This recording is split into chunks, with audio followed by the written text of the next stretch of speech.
আজকের সম্মানিত মঞ্চে যারা উপবিষ্ট আছেন, ময়না মণ্ডল 2 এর পক্ষ থেকে এবং ভারতীয় জনতা পার্টির পক্ষ থেকে গৈরিক অভিনন্দন।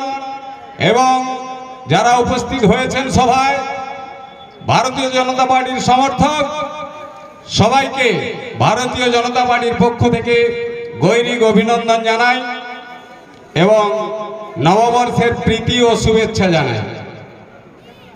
আজকে আমরা এখানে উপস্থিত হয়েছি ভারতীয় জনতা পার্টির যে কর্মসূচি, আসন্ন অষ্টাদশ লোকসভা নির্বাচন তারই প্রস্তুতি একটি কর্মী সভা উপস্থাপন করেছি ময়না মণ্ডল পক্ষ থেকে এবং শ্রীকণ্ঠা অঞ্চলে অবস্থিত কর্মী সম্মেলন।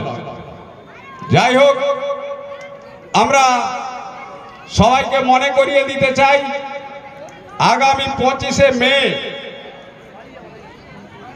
আপনাদের কাছে একটি গুরুত্বপূর্ণ দিন। আপনাদের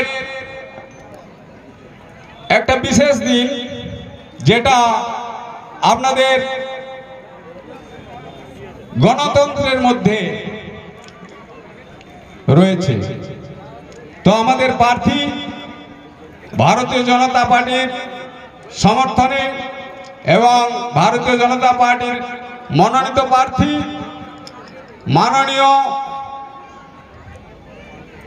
প্রধান বিচারপতি হাইকোর্টের অভিজিৎ গঙ্গোপাধ্যায়, তারই সমর্থনে আপনাদের 25শে মে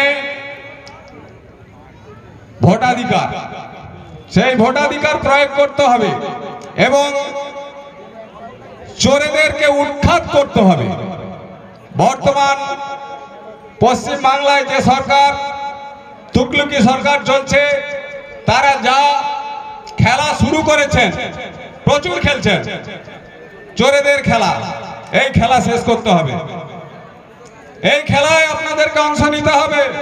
মনে রাখুন, নিজের অধিকার, বাঁচার অধিকার, মাতৃশক্তির সম্মানের অধিকার সাম্প্রতিক কালে সন্দেশখালী যে বার্তা দিয়েছে, তাতে আমাদের লজ্জা, বাংলার লজ্জা।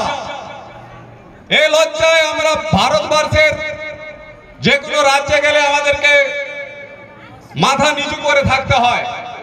এইরকম একটি সরকার আমাদের সম্মানকে নিয়ে ছিনিমিনি খেলছে। তো যাই হোক, আমি আমার সংক্ষিপ্ত বক্তব্য এখানেই সমাপ্ত ঘোষণা করছি এবং পরবর্তী বক্তারা আছেন, তারা তাদের অমূল্য বক্তব্য রাখবেন। জয় হিন্দ, বন্দে মাতরম, ভারত।